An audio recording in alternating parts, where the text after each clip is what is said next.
جادو ایک ایسا لفظ ہے کہ جس کے بارے میں ہر ایک نے کچھ نہ کچھ سن رکھا ہوتا ہے، کچھ لوگوں نے ایکسپیرینس بھی کیا ہوتا ہے. تو جادو ہے کیا؟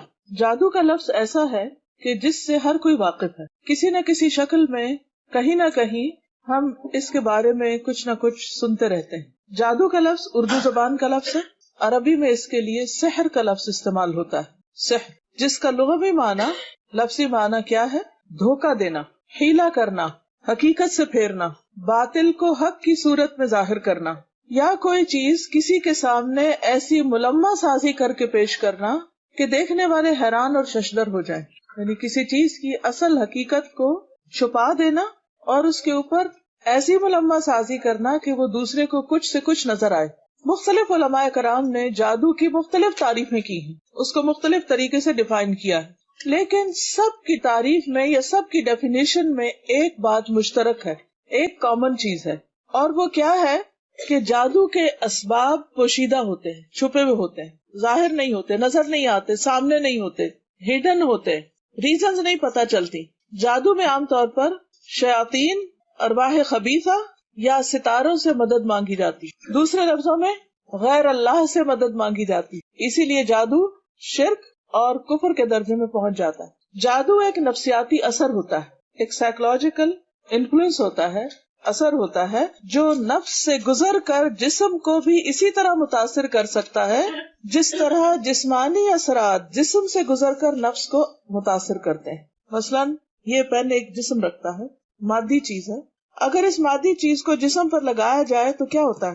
جسم کو جو درد ہوتی ہے یہ صرف درد جسم تک نہیں ہوتی، اگر یہ درد شدید ہو تو آپ ایک ٹرامے سے گزرتے ہیں، آپ کی روح بھی اس سے متاثر ہوتی ہے، آپ کا نفس اس سے متاثر ہوتا ہے. اسی طرح بعض چیزیں جسم پر نہیں روح پر اثر انداز ہوتی ہیں، نفس پر اثر انداز ہوتی ہیں، انسانی جان پر اثر انداز ہوتی ہیں، جو پھر جسم کو بھی متاثر کر دیتی ہیں. اس لیے جادو سے صرف نفسیاتی بیماریاں نہیں بلکہ جسمانی بیماریاں بھی ہونے لگتی ہیں. مثلا خوف ایک نفسیاتی چیز ہے، لیکن خوف کا اثر جسم پر ہوتا ہے، رونگٹے کھڑے ہو جاتے ہیں، دل دھڑکنے لگتا ہے، رنگ پیلا پڑ جاتا ہے، ہاتھ پاؤں بازو کو ٹھنڈے ہونے لگتے ہیں جب آپ کسی سے ڈرتے ہیں، کسی کے روب میں آتے ہیں.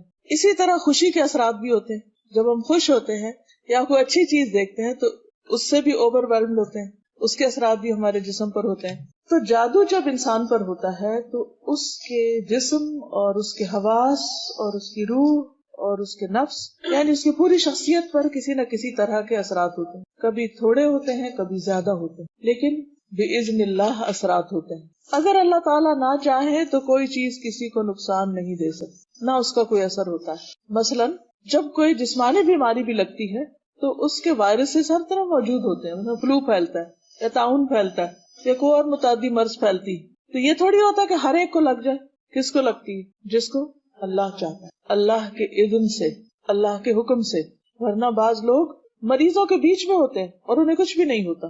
اسی طرح آپ دیکھیے کہ جیسے میگنیٹ ہوتا ہے، مقناطیس، اگر آپ اس کو سونے پر رکھیں اس سے کوئی فرق نہیں پڑے گا، اگر آپ اس کو چاندی پہ رکھیں کوئی فرق نہیں پڑے گا، لیکن اگر آپ اس کو لوہے پہ رکھیں تو لوہا مقناطیس کی طرف کھینچنے لگے گا. اسی طرح کچھ لوگوں پر جادو کے کلمات یا ان عملیات کا اثر ہوتا ہے اور کچھ پر نہیں ہوتا. اس کے کئی اسباب بیان کیے گئے ہیں کہ کب اثر ہوتا ہے کب نہیں ہوتا، لیکن اصل چیز یاد رکھیے کہ اللہ کا اذن ہوتا ہے.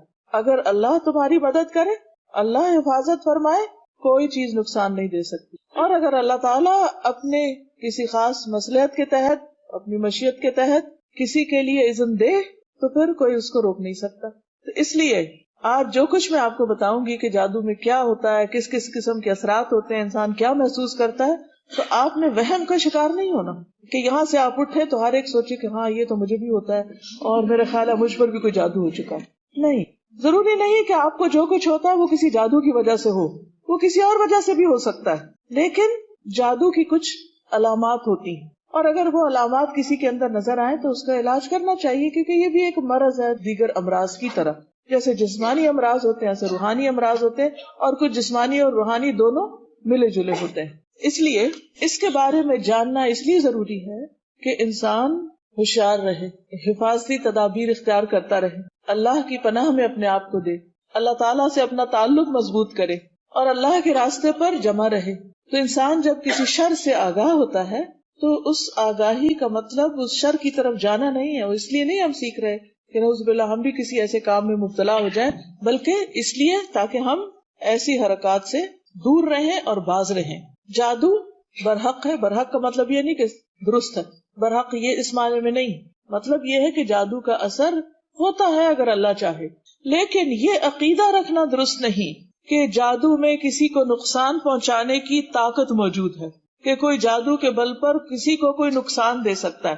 کبھی بھی اس وہم میں نہ پڑے کہ کوئی جادو کر دے گا تو مجھے کچھ ہو جائے گا. ہرگز نہیں، کچھ نہیں ہوگا جب تک اللہ نہ چاہے، کیونکہ اصل طاقت اور اصل اختیار اللہ کے ہاتھ میں ہے، کسی انسان کے ہاتھ میں نہیں، اور خاص طور پر جادوگروں کے ہاتھ میں تو کچھ بھی نہیں. قرآن مجید میں آتا ہے وَلَا يُفْلِحُ السَّاحِرُ حَيْثُ أَتَى، اور جادوگر کامیاب نہیں ہوتا جہاں سے چاہے آئے. وہ کوئی خدائی فوج نہیں ہے، کوئی طاقتور چیز نہیں ہے، وہ بھی اسی طرح ہی ہے جیسے اور بہت سے شاد دنیا میں ہے، کیونکہ انسان کو امتحان کے لیے پیدا کیا گیا ہے. تو اس امتحان کا ایک حصہ ہے، کیونکہ انسان سوچ سکتا ہے کہ اچھا ایسا ہوتا کیوں ہے، اللہ تعالیٰ اس کو نہ ہونے دے. تو ایسا ہی ہے جیسے زہر موجود ہے، دیگر خطرناک چیزیں موجود ہیں جو انسان کے لیے نقصان دہ ہوتی، بیکٹیریاز ہیں، جراثیم ہیں، لیکن انہی میں خیر بھی ہوتی ہے اور بعض اوقات وہی چیزیں ہمارے لیے شر بھی ہوتی. ہر چیز کے اندر کوئی نہ کوئی مثبت پہلو بھی ہوتا ہے اور اس کا منفی پہلو بھی ہوتا ہے. عسیٰ ان تکرہوا شیئا ویجعل اللہ فیہ خیرا کثیرا، ہو سکتا ہے کہ تم ایک چیز کو ناپسند کرو اور اللہ تعالیٰ اسی میں خیر کثیر رکھ دے، اور ہو سکتا ہے ایک چیز ہمیں بہت پسند ہو لیکن ہمارے حق میں، ہمارے دین میں وہ انتہائی نقصان دہ ہو، ہماری آخرت کے اعتبار سے بہت نقصان دہ ہو. تو اس لیے اس کے بارے میں جاننا تو ضروری ہے، لیکن خوف زدہ ہونے کی ضرورت نہیں، وہم کا شکار ہونے کی ضرورت نہیں، اور پریشانی کی بھی ضرورت نہیں. تو سب سے پہلی بات تو یہ ہے کہ نبی صلی اللہ علیہ وسلم جو اللہ کے محبوب تھے، اللہ کے پیغمبر تھے، سب سے زیادہ ذکر کرنے والے، سب سے زیادہ شکر کرنے والے، سب سے زیادہ نماز پڑھنے والے، سب سے زیادہ صدقہ خیرات کرنے والے، سب سے زیادہ اللہ کے قریبی بندے اور اس کے رسول، لیکن ان پر بھی کچھ اثرات ہو گئے تھے اللہ کے اذن سے. تو ضروری نہیں ہوتا کہ جو شخص اللہ سے دور ہو اس پر ہی اثرات ہوں، ہاں اس پر زیادہ چانسز ہیں، لیکن بعض اوقات ایک انسان اللہ کا مقرب بندہ ہو سکتا ہے لیکن اس پر بھی کچھ اثرات ہو سکتے ہیں اللہ کے اذن سے. لیکن ضروری نہیں کہ ہر ایک پر ہو. ہمیں کہیں معلوم نہیں پڑتا کہ حضرت ابو بکر پر کوئی ایسے اثرات ہوئے یا حضرت عمر پر ہوئے، نہیں. لیکن نبی صلی اللہ علیہ وسلم کے ذریعے اللہ تعالیٰ نے امت کو بہت کچھ سکھایا اور وہ بہت سی ایسی تکلیفوں سے گزرے جس سے باقی لوگ نہیں گزرے. پیغمبر سب سے زیادہ اللہ کے قریب ہوتے ہیں اور ان پر سب سے زیادہ آزمائشیں آتی، ان کے امتحان بہت سخت ہوتے ہیں کیونکہ ان کے لیے اجر بھی بہت بلند ہوتا ہے. اس طرح جو لوگ ان کے قریب تر ہوتے ہیں ان پر بھی زیادہ امتحان آتے ہیں. ایسے موقع پر انسان کو صبر کرنا چاہیے اور اللہ کی رضا پر راضی رہنا چاہیے، اللہ کے فیصلوں پر راضی رہنا چاہیے. تو حضرت عائشہ رضی اللہ تعالیٰ عنہا سے روایت ہے کہ نبی صلی اللہ علیہ وسلم پر جادو کیا گیا تھا. اس کا اثر یہ ہوتا تھا کہ آپ خیال فرماتے کہ آپ فلاں کام کر چکے ہیں، حالانکہ آپ نے وہ کام نہیں کیا ہوتا، یعنی آپ نے کام نہیں کیا لیکن آپ کے ذہن میں آتا تھا کہ شاید میں نے کر لیا ہے وہ کام. شیطان سوچ میں خلل ڈالتا. تو یہ ایک علامت ہوتی کہ بعض اوقات سوچ کے اندر ایک تبدیلی آنے لگتی. اسی طرح حضرت عائشہ رضی اللہ تعالی عنہا پر بھی جادو ہوا تھا. جی ہاں، یہ مسند احمد کی حدیث ہے، 24,126 اس کا نمبر ہے، اگر آپ دوبارہ کہیں دیکھنا چاہیں. عمرہ کہتی ہیں جو ان کی شاگرد خاص ہیں کہ ایک مرتبہ عائشہ رضی اللہ تعالی عنہا بیمار ہو گئی اور ان کی بیماری کا دورانیہ بہت لمبا ہو گیا. عام طور پر ہوتا نا انسان بخار ہو، نزلہ ہو، گلا خراب ہو، ہفتہ لگ جاتا ہے، 10 دن لگ جاتے ہیں، ٹھیک ہو جاتا ہے. لیکن بعض اوقات آپ نے دیکھا ہوگا کہ کوئی بیماری آتی ہے اور وہ نارمل روٹین سے زیادہ ٹائم لے جاتی، انسان بہت مشکل سے ریکور ہوتا ہے اور بعض اوقات ہوتا ہی نہیں، بہت تاخیر ہو جاتی. تو ان کی بیماری کا دورانیہ بہت لمبا ہو گیا. اسی دوران مدینہ منورہ میں ایک طبیب آیا. حضرت عائشہ رضی اللہ عنہا کے بھتیجے اس کے پاس گئے اور عائشہ رضی اللہ عنہا کی بیماری کے متعلق پوچھا. اس نے کہا کہ تم جس عورت کی یہ کیفیت بتا رہے ہو، یعنی یہ نہیں بتایا گیا تھا کہ حضرت عائشہ ہی ہیں، بس یہ بتایا کہ کسی خاتون کو اس طرح بیماری. کہا کہ جس عورت کی کیفیت تم یہ بتا رہے ہو اس عورت پر تو جادو کیا گیا ہے. اور پھر یہ تحقیق کرنے پہ پتا چلا کہ باندی نے، آپ کی لونڈی نے جادو کیا تھا. عام طور پر وہ قریبی لوگ ہی ہوتے ہیں یا گھر کے ملازم یا بعض اوقات جو قریب میں ایسے لوگ جن کو ایکسس ہوتا ہے مثلا انسان کے بالوں پہ یا ناخنوں پہ یا اور چیزوں پہ. تو اس سے جب تحقیق کی گئی تو اس نے اقرار کر لیا، اس نے کہا ہاں میں نے کیا تھا. میں چاہتی تھی کہ آپ فوت ہو جائیں تو میں آزاد ہو جاؤں، کیونکہ عائشہ رضی اللہ عنہا نے اس باندی سے کہہ رکھا تھا کہ میرے مرنے کے بعد تم آزاد ہو جاؤ گی۔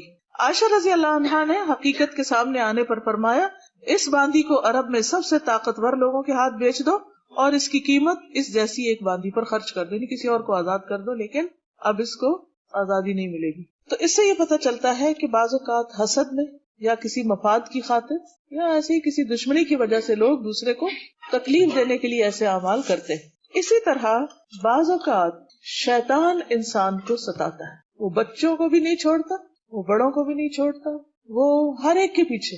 اور بعض اوقات جب انسان اللہ کے راستے پہ آنے لگتا ہے تو ایک نہیں کئی شیطان پیچھے لگ جاتے ہیں، شیطانوں کے لشکر پیچھے لگ جاتے ہیں اور مختلف طرح سے ستاتے ہیں۔ سنن ابن ماجہ کی ایک حدیث ہے، عثمان بن ابی العاص کہتے ہیں، عثمان بن ابی العاص نے نبی صلی اللہ علیہ وسلم سے کہا، اے اللہ کے رسول صلی اللہ علیہ وسلم، مجھے نماز میں ایسی صورتحال پیش آتی کہ مجھے یاد نہیں رہتا کہ میں نماز میں کیا پڑھ رہا ہوں، میں بہت کنسنٹریشن کی کوشش کرتا ہوں لیکن خلل ہوتا رہتا ہے۔ اب ویسے ہی ہر ایک کے ساتھ ہوتا ہے، لیکن جب یہ علامت شدید ہو جائے کہ کچھ بھی سمجھ نہ آئے، بالکل انسان بکھلایا رہے، یعنی ایک وہ ہوتی ہے نا جو ایک نارمل کیفیت ہوتی ہے، آپ کنسنٹریٹ کرتے ہیں آدھی رکعت میں کرتے ہیں اور ایک دم شیطان اچک کے لے جاتا ہے، پھر پلٹ آتے ہیں، پھر لیکن ایک یہ ہے کہ جیسے کہ بکھلا جاتا ہے انسان اور کچھ سمجھ نہیں آتی، تو ان کی کیفیت زیادہ تھی۔ آپ نے فرمایا یہ شیطان کا اثر، میرے قریب آؤ۔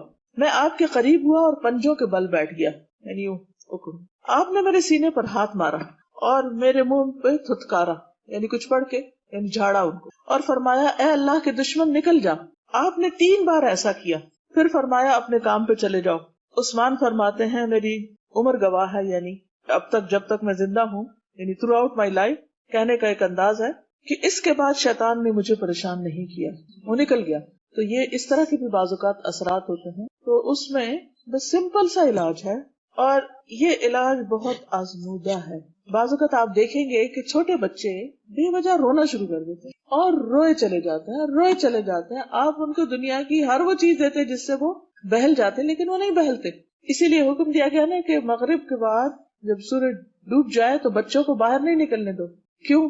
خود ہمارا دین ہمیں بتاتا ہے کہ اس وقت شیاطین زمین پر پھیل جاتے ہیں، تو بچوں کو نہیں نکلنے دو، کیونکہ بچے چھوٹے ہوتے ہیں، کمزور ہوتے ہیں، اور جنات اور شیاطین کمزوروں پر زیادہ اثر کرتے ہیں، ان کے پیچھے ہو جاتے ہیں۔ اب کیا کرنا چاہیے؟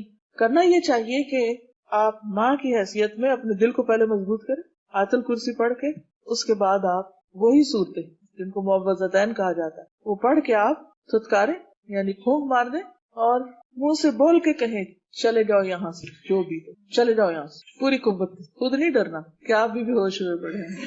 اور انشاءاللہ آپ اس میں فائدہ دیکھیں گے۔ کسی بابے کے پاس جانے کی نہیں ضرورت، آپ اس کی اماں ہیں، آپ نے ہی دم کرنا ہے، کہیں اور نہیں جانا۔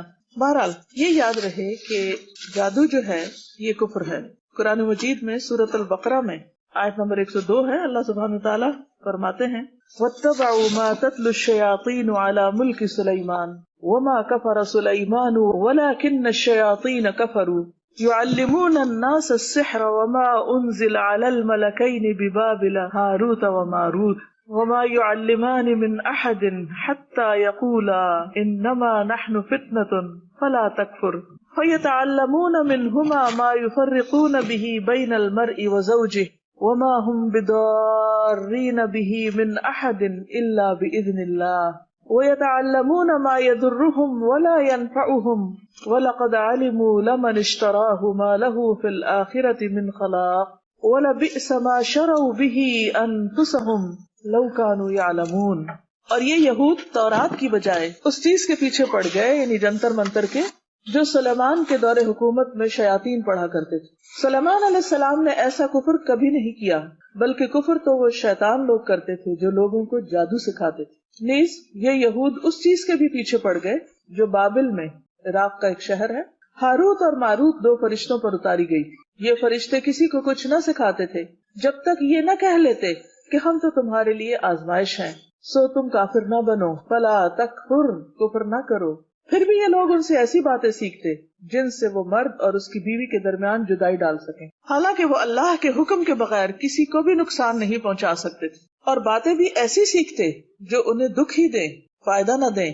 اور وہ یہ بات بھی خوب جانتے تھے کہ جو ایسی باتوں کا خریدار بنے گا اس کا آخرت میں کوئی حصہ نہیں، کتنی بری چیز تھی جسے انہوں نے اپنی جانوں کے عوض خریدا، کاش وہ اس بات کو جانتے ہوتے۔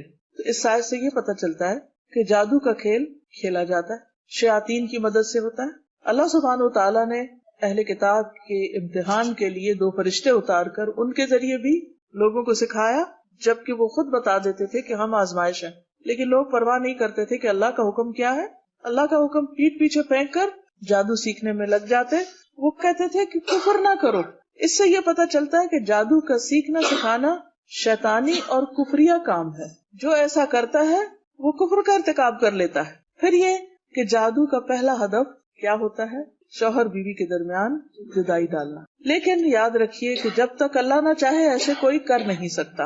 اور آیت کے آخر سے یہ بھی پتہ چلتا ہے کہ جادو کا سیکھنا اور سکھانا سراسر نقصان کا باعث ہے، نفع کا باعث نہیں۔ انسان اس کے بدلے میں اپنی جان کو بیچ ڈالتا ہے، یعنی ہمیشہ کے لیے جہنم کا خریدار بن جاتا ہے، اپنی آخرت برباد کر کے دوسروں کی دنیا خراب کرتا ہے۔ تو کتنا مہنگا سودا ہے جو وہ کر رہا ہوتا ہے۔ یہود کے ہاں جادو مشہور تھا، نبی صلی اللہ علیہ وسلم پر بھی انہوں نے ہی کیا تھا۔ اللہ سبحانہ وتعالیٰ قرآن مجید میں فرماتے ہیں سورۃ النساء آیت 51 میں، أَلَمْ تَرَ إِلَى الَّذِينَ أُوتُوا نَصِيبًا مِنَ الْكِتَابِ يُؤْمِنُونَ بِالْجِبْتِ وَالطَّاغُوتِ، کیا تم نے ان لوگوں کی حالت پر بھی غور کیا جنہیں کتاب کا کچھ علم دیا گیا، وہ جادو اور شیطان پر ایمان رکھے۔ یؤمنون بالجبت والطاغوت، کہ وہ ایسی خرافات کے پیچھے ایک طرف کتاب کا علم رکھتے ہیں اور دوسری طرف یہ خرافات کرتے ہیں۔ تو اس لیے آج کے دور میں مسلمانوں کے اندر بھی ان کے اتباع میں یہی عادت آ گئی کہ بہت سے دیندار حضرات جو کہ بہت نیکی کا کام بھی کرتے ہیں اور نماز روزہ بھی کرتے ہیں اور شرعی حلیہ بھی بنا رکھا ہوتا ہے، لیکن اس کے ساتھ ساتھ ایسے عملیات بھی کر رہے ہوتے ہیں۔ تو اس سے پرہیز کرنے کی ضرورت ہے، اس سے بچنے کی ضرورت ہے۔ کیوں؟ اس لیے کہ نبی صلی اللہ علیہ وسلم نے فرمایا جادو کرنے اور کروانے والے کا آپ سے کوئی تعلق نہیں، آپ نے اپنی امت سے اس کو خارج قرار دیا۔ فرمایا لیس منا من سحر او سحر له، سلسلۃ الاحادیث صحیح ہے۔ رسول اللہ صلی اللہ علیہ وسلم نے فرمایا جادو کرنے اور کروانے والا، کرنے یعنی خود جو عامل ہے، اور کروانے والا جس کے لیے عمل ہو رہا ہے، یعنی جو شخص گیا ہے کسی جادوگر کے پاس، اس کا ہم سے کوئی تعلق نہیں، وہ ہم میں سے نہیں۔ لیس منا یعنی امت مسلمہ کے شعار میں سے یہ بات نہیں، انتہائی نقصان دہ چیز ہے، یہ مسلمان کی پہچان نہیں۔ صحیح بخاری میں آتا ہے نبی صلی اللہ علیہ وسلم نے فرمایا اجتنبوا الموبقات، ہلاک کرنے والی چیزوں سے بچو، اور وہ کیا ہے؟ الشرک باللہ والسحر، وہ ہے اللہ کے ساتھ کسی کو شریک قرار دینا اور جادو کرنا۔ یہ 7 ان گناہوں میں سے ہیں جو انسان کو ہلاک کرنے والے، برباد کرنے والے ہیں۔ ایک اور حدیث سے پتہ چلتا ہے کہ جادو پر ایمان لانے والا جنت میں داخل نہ ہوگا۔ رسول اللہ صلی اللہ علیہ وسلم نے فرمایا عادی شرابی یعنی جو عادتاً شراب پیتا ہے، جادو پر ایمان رکھنے والا اور قطع رحمی کرنے والا جنت میں داخل نہ ہوگا، یعنی اس کو دیگر کبیرہ گناہوں کے ساتھ ملایا گیا۔ اور اس کی سزا کیا بتائی؟ نجالہ بن عبدہ کہتے ہیں حضرت عمر نے ہمیں لکھا کہ اقتلوا کل ساحر فقتلنا فی یوم 3 سواحر۔ سنن نبی داؤد کی روایت ہے کہ ہر جادوگر کو قتل کر دو، حضرت عمر کی یہ رائے ہے۔ تو وہ کہتے ہیں کہ ہم نے 3 جادوگروں کو قتل کیا، یعنی ایسے عاملوں کا۔ تو آپ دیکھیے کہ یہ کرتے کیا ہیں، یہ عامل کی پہچان کیسے کی جائے؟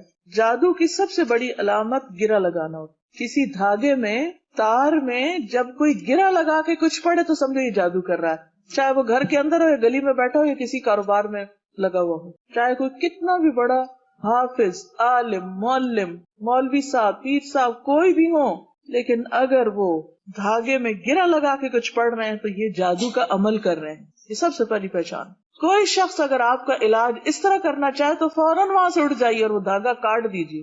کوئی لا کے بھی آپ کو دے، قطعاً اس دھاگے کو استعمال نہیں کیجیے، کیونکہ یہی جادو کرنا ہے اور یہی کفریہ کام ہے۔ پھر اسی طرح بعض اوقات کچھ پڑھ کے پھونکتے ہیں، کچھ الفاظ ہوتے ہیں جن کو بولتے ہیں اور کئی دفعہ وہ سمجھ نہیں آتے، وہ عربی کے نہیں ہوتے، کوئی ایسے شیاطین کو پکار رہے ہوتے ہیں، جنوں کے نام وغیرہ ہوتے ہیں۔ بعض اوقات لکھتے ہیں، بعض اوقات پڑھ کر ہوا میں پھونکتے ہیں، بعض اوقات کسی کھانے میں کوئی چیز ملا دیتے، کسی کھانے پہ پڑھ دیتے ہیں اور اس مطلوبہ شخص جس پر جادو مقصود ہوتا ہے اس کو کھلا دیتے ہیں۔ تو اس سے کیا ہوتا ہے؟ اس شخص کے جسم، دل اور عقل پر وہ چیزیں اثر انداز ہونے لگتی ہیں اگر اللہ کا اذن ہو جائے۔ ہوتے الفاظ ہی ہیں لیکن وہ الفاظ اثر کرتے ہیں۔ اچھا، الفاظ کیسے اثر کرتے ہیں؟ مثلاً اگر آپ کو کوئی گالی دے تو اثر ہوتا ہے، کوئی تعریف کرے تو اثر ہوتا ہے، کوئی محبت سے بات کرے تو اثر ہوتا ہے، اور کوئی غصے سے بات کرے، چیخ کے بات کرے تو بھی اثر ہوتا ہے نا. تو بس یہ بھی تو الفاظ ہی ہوتے ہیں نا. بعض شعر جادو اثر رکھتے ہیں. نبی صلی اللہ علیہ وسلم فرمایا کہ ان من البیان لسحر، بعض بیان بعض شعر جادو اثر رکھتے ہیں. لیکن عام طور پر جادو دو طرح کا ہوتا ہے. عام جادو جو تعویذوں کے ذریعے، یعنی کچھ لکھ کر وہ کاغذ میں بند کر کے کسی چیز میں اور پیک کر کے دے دیتے ہیں کہ گلے میں لٹکا لو یا جا کے دبا دو کسی چیز کے نیچے یا رکھ دو، اور اس میں کوئی لکیریں وغیرہ ڈالی ہوتی ہیں، اوٹ پٹانگ نام یا الٹا کچھ قرآن لکھا ہوتا ہے، یا یہ جنتر منتر کچھ پڑھتے ہیں، کیونکہ اور اقوام بھی کرتی ہیں. دنیا کی تقریباً ہر قوم کے اندر اس قسم کی خرافات موجود ہیں. یہ عام جادو. لیکن جس کو کالا جادو کہا جاتا ہے، اور جو مجھے ٹاپک دیا گیا کالا جادو کے نام سے، وہ کیا ہوتا ہے؟ کیونکہ مجھے بھی تجسس ہوا کہ why not only magic, black magic. تو فرق کیا ہے؟ تو کالا جادو وہ ہوتا ہے جس میں نجاست سے قرآنی آیات لکھی جاتی ہے، حیض کے خون سے، پیشاب سے اور اس قسم کی گندی چیزوں سے، یا ان آیات کو الٹا لکھا جاتا ہے اور دیگر حرام کام کیے جاتے ہیں. شیاطین کو خوش کرنے کے لیے بعض اوقات قرآن پاک کو پاؤں کے نیچے روندا جاتا ہے اور بہت ہی غلط قسم کی حرکات کی جاتی ہے. اس لیے یہ سخت قسم کا جادو ہوتا ہے اور اس کا کرنے والا یقیناً کافر ہوتا ہے، کیونکہ وہ شیطانوں سے مدد لیتا ہے. وہ کام کرتا ہے جس سے شیطان خوش ہو. بعض اوقات کسی انسان کا قتل تک کر دیا جاتا ہے کیونکہ وہ کہتے ہیں کہ بچے کے گردے نکال کے لاؤ یا کسی کا دل نکال کے لاؤ، پھر اس دل کے اندر وہ چیز رکھتے ہیں اور اس کو بند کر کے دفن کرتے ہیں. اچھا، بعض اوقات وضو کے بغیر نماز پڑھتے ہیں جادوگر، اللہ کا نام لیے بغیر جانور ذبح کرتے ہیں. بعض اوقات اور بھی حرام کام کرتے ہیں جن کا ذکر کرنا بھی زبان خراب کرنے والی بات ہے، لیکن آپ کو سمجھ تو آ گئی. ہر الٹا غلط کام جس سے شیطان خوش ہو جائے. انسان جتنا بڑا گناہ کرے شیطان اتنا زیادہ خوش ہوتا ہے. تو شیطان کو خوش کر لیتے، شیطان ان کے تابع ہو جاتے ہیں، ان کو وہ اپنے کنٹرول میں لے لیتے، پھر وہ ان کا ہر حکم مانتے ہیں، پھر وہ ان کے لیے مختلف کام انجام دیتے ہیں. تو اس لیے کبھی بھول کر بھی کسی عامل کے پاس نہ، کچھ معلوم نہیں کہ وہ کیا کر رہا ہو پیچھے سے، اور وہ خود تو کفر کر ہی رہا ہے. تو حدیث میں کیا آتا ہے؟ کرنے والا بھی اور جس کے لیے کیا جا رہا ہے، جس نے آ کے مطالبہ کیا کہ ہمارے لیے کچھ کر دو، وہ برابر ہیں. ان دونوں کا ہی پھر دین سے تعلق کوئی نہیں. جادو عام طور پہ کیوں کروایا جاتا ہے؟ ایک جادو ہوتا ہے سحر تفریق، جدائی ڈالنے کے لیے. سب سے پہلے تو میاں بیوی میں، دوستوں میں، ماں بیٹے میں، بہن بھائیوں میں، رشتہ داروں میں، خاندانوں میں، دو کاروباری پارٹنرز میں. بعض اوقات دیکھا نا کہ پارٹنرشپ سے کاروبار بہت آگے جا رہا ہے تو ان کے درمیان لڑائیاں ڈلوانے کے لیے. اسی طرح سحر محبت، کسی کے دل میں اپنی محبت ڈالنے کے لیے، مطلب کسی عورت کے لیے، مرد کے لیے، کسی بھی شخص. پھر سحر تخیل، جو وہم ڈال دیا جاتا ہے. کئی لوگ آپ نے دیکھا ہوگا ہاتھ دھوئے ہی چلے جاتے ہیں، ان کو لگتا ہی نہیں کبھی وہ پاک ہوئے ہیں، وہ وضو ہی کرے چلے جاتے ہیں. نہاتے ہیں تو گھنٹوں نہاتے رہتے ہیں، واش روم سے نہیں باہر نکلتے. تو باتھ روم جو ہے یا ٹوائلٹ جو ہے انتہائی گندی جگہ، اس میں انسان کو بس ضرورت کا ہی ٹائم لگانا چاہیے اور فوراً باہر آنا چاہیے. عموماً شیاطین ایسی ہی جگہوں پر ہوتے ہیں، تو اس میں انسان کو نہیں ہونا چاہیے، یعنی کہ وہاں سے بچنا چاہیے، گندی جگہوں سے، جسمانی گندگی سے بھی بچنا چاہیے، کیونکہ وہ شیاطین کو گندگی پسند ہے. تو وہ پھر عموماً ایک وہم سا انسان کو ہو جاتا ہے، انسان شکی ہو جاتا ہے، ہر ایک پہ شک، ہر ایک کے اندر سے فالٹ ڈھونڈنا. پھر سحر جنون ہوتا ہے، انسان پاگلوں جیسی حرکتیں کرنے لگتا ہے، دماغ مفلوج ہو کے رہ جاتا ہے، کوئی عقل کی بات نہیں کرتا انسان. اسی طرح سحر خمول، سستی میں مبتلا کرنے والا، ہر وقت ایک لتھارجی، کاہلی، نماز کو دل نہیں کرتا، قرآن پڑھنا ایک مصیبت لگتا ہے، اور کوئی بھی نیکی کا کام بہت ہی مشکل. بعض اوقات لوگ کہتے ہیں نا کہ ہم سے تو لفظ نہیں منہ سے نکلتا، پڑھا ہی نہیں جاتا، کیا کریں. کبھی کہا نا ان کو بھائی اگر ایسی کیفیت ہے تو اللہ کی پناہ میں آؤ، کہتے کیا کریں، منہ سے نہیں نکلتا، دل ہی نہیں چاہتا. پھر سحر حواتف، چیخو پکار میں مبتلا کرنے والا، کہ جس پہ وہ ہوتا ہے وہ چیختا ہے، چلاتا ہے، چھوٹی چھوٹی بات پہ حد سے زیادہ غصے میں آ جاتا ہے، توڑ پھوڑ اور ایک مجنون کسی کیفیت ہو جاتی. بعض اوقات سحر امراض جیسے مرگی کی کیفیت یا مختلف اور بیماریاں کی شکل میں. پھر سحر استحاضہ کی بیماری، جیسے حدیث میں بھی آتا ہے نا کہ یہ تو شیطان کی ایک دھوکہ ہے، تاکہ انسان کبھی یہ سوچے میں پاک ہی نہیں ہوں تو میری کیا نماز میں خشوع خضوع ہی نہیں. تو نماز میں خشوع خضوع تو انسان کی کامیابی کی علامت ہے، اور اگر اس میں خلل آتا ہے تو یہ شیطان کا وار ہوتا ہے. تو دشمنی یا حسد ہوتا ہے بعض اوقات کہ کسی کے ساتھ بنتی نہیں، اور بعض اوقات رشتوں میں خلل ڈالنے کے لیے. اب یہ ہوتا ہے کہ جب ایسے کوئی اثرات انسان پر ہوتے ہیں تو اس کی جو ایک نارمل عادت ہوتی ہے کہ بہت ہمبل ہے، بااخلاق ہے اور محبت کرنے والا ہے، مثلا شوہر ہے یا باپ ہے، تو وہ الٹی الٹی حرکتیں کرنے لگتا ہے، بچوں پہ غصہ کرنے لگتا ہے، اریٹیٹڈ، چڑچڑاپن، اور عبادات سے دلچسپی نہیں. بعضوں کا جسم کے کسی خاص حصے میں درد شروع ہو جاتا ہے بلا وجہ. سارے ٹیسٹ کرائے جاتے ہیں, میڈیکلی کوئی ریزن نظر نہیں آتی, سمجھ ہی نہیں آتی. بعضوں کا ڈراؤنے خواب آنے لگتے ہیں اور انسان کو ایسی بھیانک چیزیں نظر آتی ہیں کہ وہ سو نہیں پاتا. بعضوں کا خون کے چھینٹے نظر آتے ہیں. کبھی طے شدہ کپڑوں کو کاٹا جاتا ہے, اس میں کٹ کے نشان ہو, جیسے مثلاً قمیض طے کر کے رکھی تو جو ہارٹ کی جگہ ہے اس کے اوپر جیسے کسی نے یوں لگتا ہے جیسے کسی نے چھری مار کے یا کوئی کینچی کی نوک مار کے اس جگہ کو کاٹا ہے. بعض اوقات خاوند یا بیوی ایک دوسرے کو بہت بدنما نظر آتے ہیں کہ نفرت آتی ہے, ان کی شکل اچھی نہیں لگتی, حالانکہ وہی شخص دوسروں کو اچھا لگ رہا ہوتا ہے, مگر بیوی یا شوہر کو وہ آپس میں ایک دوسرے کو ان کو بالکل ان کا دل اٹھ جاتا ہے. حتیٰ کہ جو ان کا جسمانی تعلق ہوتا ہے اس میں سخت مشکل پیش آتی. بعض اوقات اولاد کی بندش کے لیے کیا جاتا ہے, بعض اوقات جسمانی تعلق کی بندش کے لیے. تو یہ ساری چیزیں علامات ہوتی ہیں جو نظر آنے لگتی ہیں. لیکن بعض اوقات بیماریاں بھی ہوتی ہیں, ویسے اثرات نہیں بھی ہو سکتے, لیکن اگر پہلے انسان نارمل ہو اور یک یہ تبدیلیاں آ جائیں تو پھر انسان ایسی چیزوں کا علاج کرے. لیکن اگر ایک شخص شروع سے بچپن سے بد مزاج ہے, بد اخلاق ہے, اکڑ ہے, وہ اس کے مزاج کا حصہ ہے. لیکن ایک شخص عادتاً نہیں, مزاج میں نہیں, اچانک ہی کچھ ہو گیا, اس کو نظریں پھیر لی اس نے اور وہ کچھ سے کچھ ہو گئی اس کی عادتیں, تو پھر الرٹ ہونے کی ضرورت ہے کہ مسئلہ کیا ہے. تو بعض اوقات بچوں کے اندر تنہائی کی عادت ہو جاتی, نہ ماں باپ سے ملتے ہیں, نہ بات کرتے ہیں, گم سم, نہ رشتہ داروں سے ملتے ہیں, نہ باہر جاتے ہیں, سب کچھ چھوڑ کے بیٹھ جاتے ہیں, پڑھائی لکھائی بھی چھوڑ کے بیٹھ جاتے ہیں. اب جب ایسی کوئی کیفیت ہو تو انسان کو کسی اور کے پاس جانے کی ضرورت نہیں, دوا کرے, علاج کرے. حدیث میں آتا ہے نا, لِكُلِّ دَاءٍ دَوَاء, ہر بیماری کا علاج موجود ہے. یہ بالکل سچی بات ہے. جب کسی مریض کو صحیح دوا پہنچتی ہے تو وہ بإذن اللہ ٹھیک ہو جاتا ہے, اور اللہ کا حکم ہوتا ہے کب تک کس نے بیمار رہنا. ایوب علیہ السلام کی آزمائش کو آپ دیکھیں, کئی سال تک وہ بیمار رہے تو ٹھیک ہو گئے, اور پہلے سے بھی زیادہ ان کو نعمتیں ملی.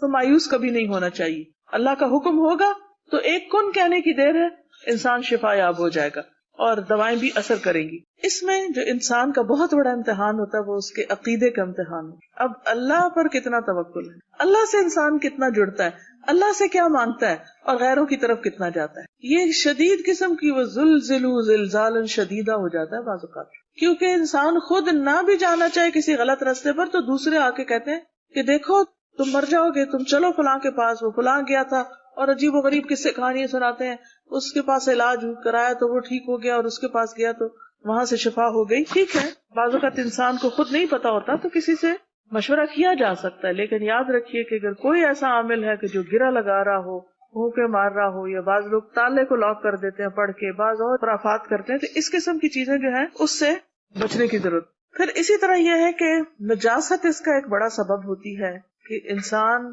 استنجا ٹھیک نہیں کرتا, یا انڈر آرمز اور انڈر لیگز بال نہیں صاف کرتا, اور وہ گندگی کا مجموعہ بن جاتے ہیں. بعض لوگوں کے پسینے میں بڑی بو ہوتی ہے, منہ سے بو آتی ہے, اور اس کا کوئی علاج نہیں کرتے.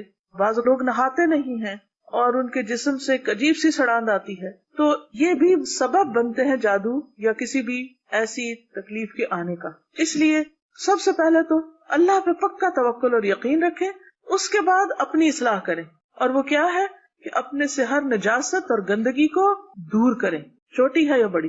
کیونکہ سستی, کاہلی, لاپرواہی, اپنے کپڑوں کو صحیح طرح صاف نہ کرنا, جسم کو صاف نہ کرنا, دانتوں کو صاف نہ کرنا, تو یہ ساری چیزیں پھر دعوت دیتی ہیں بہت سی خرابیوں کو. تو کرنا پھر کیا ہے؟ سب سے پہلے تو اللہ کو پکارنا ہے, پھر طہارت کا انتظام کرنا ہے, عبادات کی پابندی کرنا ہے. مثلا جو شخص صبح کی نماز پڑھتا ہے وہ اللہ کی حفاظت میں آ جاتا ہے. صبح شام کے اذکار کی پابندی کرنا ہے. یہ ایاک نستعین ایک کتاب ہے, اس کے اندر ساری دعاؤں کو اسی وجہ سے جمع کر لیا گیا تھا. کثرت سے اللہ کا ذکر کرنا, استغفار کرنا کہ ما اصابکم من مصیبت فبما کسبت ایدیکم ویعفو عن کثیر, جو مصیبت تم کو آئی تمہارے اپنے ہاتھوں کی کمائی کا نتیجہ ہے, اور اللہ تعالیٰ تو بہت سے قصوروں کو معاف بھی کر دیتا ہے. پھر یہ ہے کہ عبادات میں دوام ہونا چاہیے. ایک اور چیز جس کے ذریعے شیاطین آتے ہیں وہ تصاویر وغیرہ ہیں, اور